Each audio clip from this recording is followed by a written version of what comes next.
আসসালামু আলাইকুম, আমি ইব্রাহিম হোসেন সমাধান এডুকেশন কেয়ারের পক্ষ থেকে আরও একটি ক্লাসে আপনাদেরকে স্বাগত। আজকের ক্লাসটিতে আমরা এইচএসসি 2024 যশোর বোর্ডের 5 নম্বর সৃজনশীলের সমাধান দেখব। তাহলে চলো দেরি না করে শুরু করা যাক।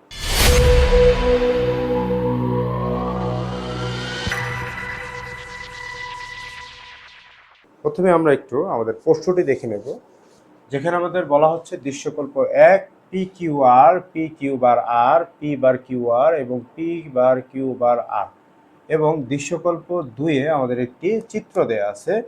ক নাম্বার প্রশ্নে আমাদেরকে বলা হচ্ছে কাউন্টার কি। আচ্ছা, কাউন্টার কি?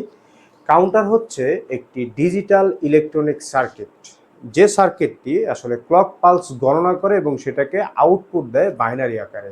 এইটাই এতটুকু লিখে দিলেই হবে। কি বলছি? কাউন্টার হচ্ছে এমন একটি ইলেকট্রনিক ডিভাইস যা কি করে, ইলেকট্রনিক সার্কিট যা কি করে তোমার ক্লক পালসকে গণনা করে এবং সেটা বাইনারি আকারে আউটপুট হিসাবে প্রদান করে। এটাই হচ্ছে আমাদের কাউন্টার। এরপরে আমাদের দ্বিতীয় প্রশ্নটি, তো আমাদের প্রথম প্রশ্নটি গেল।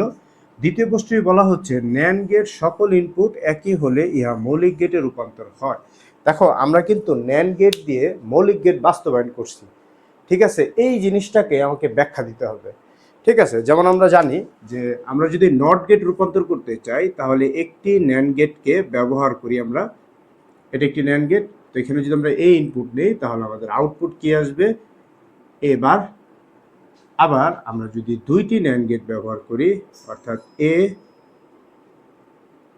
আর হচ্ছে বি, এইটা ন্যান্ড করলাম, আবার এইটাকে আবার ন্যান্ড করলাম, তাহলে আমাদের এটা কি চলে আসে? এ বি ডাবল বার, ঠিক আছে? এ বি ডাবল বার সমান সমান কি আসে আমাদের? A B. এটাও একটা কি মৌলিক গেট। আবার আমরা যদি এ ইকুয়ালস টু এখানে ন্যান্ড গেট নেই,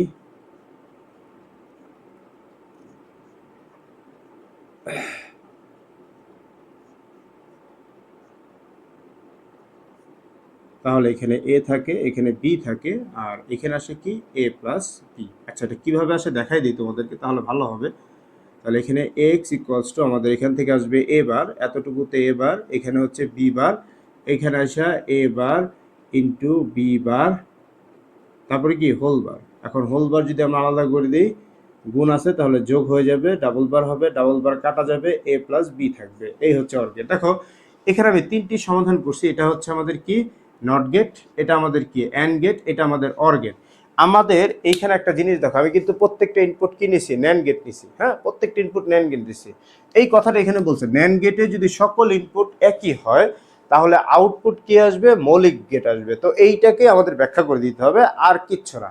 এই জিনিসটা এখন আমরা কিভাবে ব্যাখ্যা করব? যে প্রথমে আমরা লিখবো যে আমরা না জানি ন্যান্ড গেট দিয়ে বিভিন্ন ধরনের মৌলিক গেট বাস্তবায়ন করা যায়। আমরা একটি ন্যান্ড গেট দিয়ে একটি নট গেট পাই, দুইটি ন্যান্ড গেটের সাহায্যে আমরা একটি অ্যান্ড গেট পাই, এবং তিনটি ন্যান্ড গেটের সাহায্যে আমরা কি পাই? একটি অর গেট পাই। তাহলে আমরা বলতে পারি যে ন্যান্ড গেটের যদি প্রত্যেকটা ইনপুট একই হয় তাহলে সেক্ষেত্রে আউটপুট কি আসে? মৌলিক গেট আসে। এই ছিল আমাদের খ নম্বর প্রশ্নের সমাধান। এখন আমাদের এখানে গ নম্বর প্রশ্নের সমাধানটা দেখবো, যেখানে বলা হচ্ছে দৃশ্যকল্প 1-এর সমীকরণ বের করো। এখন দৃশ্যকল্প 1 কি আছে দেখো, আমি এখানে গ নম্বর লিখতেছি। তো গ নম্বরে আমাদের দৃশ্যকল্প 1 থেকে পাই, আমরা এখানে লিখবো দৃশ্যকল্প 1 হতে পাই। 1 হতে পাওয়ার পরে পি কিউ আর, হ্যাঁ, প্লাস কি আছে? পি কিউ বার আর প্লাস পি বার কিউ আর plus P bar Q bar আর, এতটুকু আমাদের দেয়া আছে। তো এটা হচ্ছে আমাদের দৃশ্যকল্প 1। এখন এখান থেকে যদি আমরা সমাধান করি, একটু ভালো করে যদি খেয়াল করো, এইখানে আমাদের পি আর কমন যায়, তাহলে কি প্লাস কিউ বার থাকে। হ্যাঁ, আমরা যদি পি আর কমন নিয়ে ফেলি তাহলে আমাদের থাকে কিউ প্লাস কিউ বার। আবার এখান থেকে আমাদের কি কমন যায়? দেখো, পি বার আর আর কমন যায়, তাহলে এখান থেকে আমরা যদি পি বার আর কমন নিয়ে ফেলি তাহলে আমাদের এখানে থাকবে কিউ, আর এখানে থাকবে কি? Q bar. এরপর এখান থেকে কিউ প্লাস কিউ বার, মানে আমরা জানি এ প্লাস এ বার সমান সমান কি হয়? 1 হয়। 1 এর সাথে পি আর গুণ করলে কি আসবে? পি আরই আসবে। তাহলে এখানে থাকে পি আর ইন্টু পি বার আর। এখানে দেখো দুইটা রাশির মধ্যে আর আছে, আমরা কি করতে পারি? আর কমন নিতে পারি, তাহলে আমাদের থাকবে পি প্লাস পি বার। তাহলে P plus P bar is equal to 1, আর এর সাথে 1 গুণ করলে আর হয়। এটা হচ্ছে আমাদের অ্যান্সার। এই ছিল আমাদের গ নম্বর প্রশ্নের সমাধান। এখন আমরা দেখব ঘ নম্বর প্রশ্নের সমাধান। ঘ নম্বরে কি বলা হচ্ছে? ঘ নম্বরে বলা হচ্ছে দৃশ্যকল্প 2 এর আউটপুটটি যে গেটের সাথে সাদৃশ্যপূর্ণ তার ন্যান্ড গেটের মাধ্যমে রূপান্তর করো। তো আমরা এখানে গহ নম্বরটা দিচ্ছি। গহ নম্বরটা আমরা কি দেব?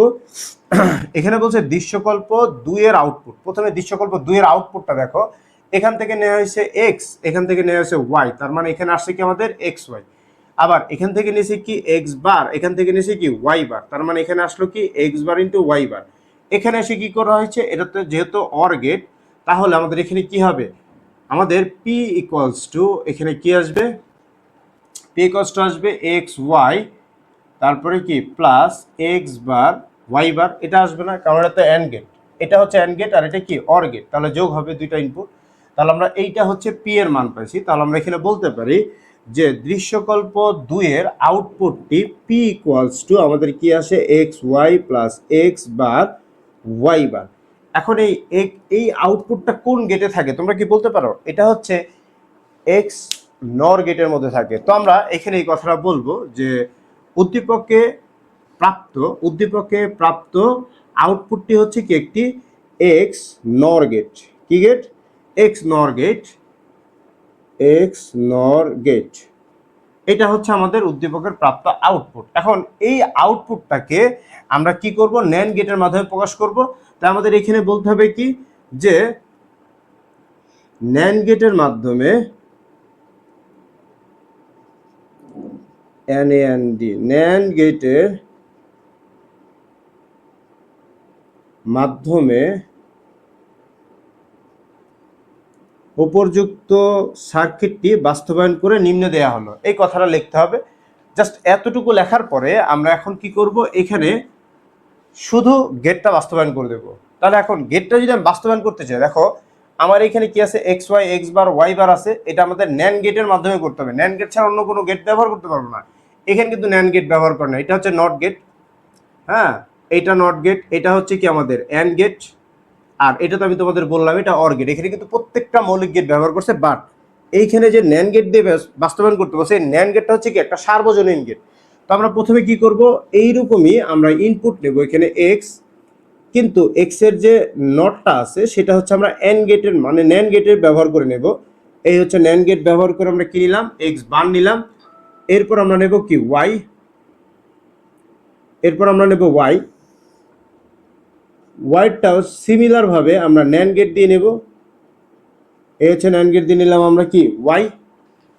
এখন তোমরা একটা জিনিস বুঝো, আমি যদি ন্যান্ড গেটের কাজকে গুণ করা, তাহলে আমরা কি করব, এখন এক্স বার থেকে আর হচ্ছে কি ওয়াই বার থেকে দুইটা করে ইনপুট নেব। ঠিক আছে, দুইটা করে ইনপুট নিয়ে এটাকে আবার করব কি আমরা ন্যান্ড করব। ন্যান্ড করে দিলাম আমরা। এখন এইখান থেকে আবার এক্স কে আলাদা করে আমরা এখান থেকে কি নেব, ন্যান্ড নেব। আবার ওয়াই কে আলাদা করে এখান থেকে কি নেব, ন্যান্ড নেব। ন্যান্ড নিয়ে এইটাকেও আমরা ন্যান্ড করে দিলাম। এখন একটা জিনিস দেখো, আমাদের এতটুকু আর এতটুকুতে কি আসে খেয়াল করো। আমি এখানে লিখতেছি, আমার এখান থেকে আসছে কি এক্স বার ওয়াই বার। ঠিক আছে, এবার এটা গুণ আকারে দিছি, এটার উপর আবার কি হবে, হোল বার হবে। আবার আমাদের এইটা থেকে কি আসছে, এইটা থেকে আসছে এক্স ওয়াই হোল বার। ঠিক আছে, এখন আমরা যদি এই দুইটাকে আবার ন্যান্ড করি, মানে আমাদের তো ন্যান্ডই করতে হবে তাই না, তো আমরা যদি আবার ন্যান্ড করি, ন্যান্ড করলে আমাদের কি আসবে, এখানে গুণ আসবে আর এইখানে একটা বার হয়ে যাবে, তাই তো। এটা যদি বার হয়ে যায় আমাদের এইটাই যেগুলো আমরা কি করতে পারি, এখানে আমরা প্রথমে এটা যেহেতু গুণ আছে আমরা ডি মর্গানের সূত্র বসাবো, X bar Y bar whole bar plus X Y bar. এখন এই বারটাকে আমি ভেঙে এটাকে যোগ করতে পারলাম, তার জন্য এইখানে একটা বার, এইখানে একটা বার। এখন ডাবল বার কাটা গেলে আমাদের X bar Y bar plus X Y কিন্তু থাকে। এটাকে তোমরা লিখতে পারো X Y is equal to X bar Y bar. এই হচ্ছে আমাদের কত নম্বর, যশোর বোর্ড 2024-এর 5 নম্বর সিকিউর সম্পূর্ণ সমাধান। আশা করি তোমরা সবাই বুঝতে পেরেছো, যারা বুঝোনি তারা কমেন্টে জানাও। আর আজকের ক্লাসটি তোমাদের যাদের ভালো লেগেছে তারা অবশ্যই লাইক করো এবং বন্ধুদের সাথে শেয়ার করো। আর পরবর্তী ভিডিও পাওয়ার জন্য সাবস্ক্রাইব করে আমাদের সাথেই থাকো। দেখা হচ্ছে পরবর্তী ক্লাসে, সেই পর্যন্ত ভালো থাকো।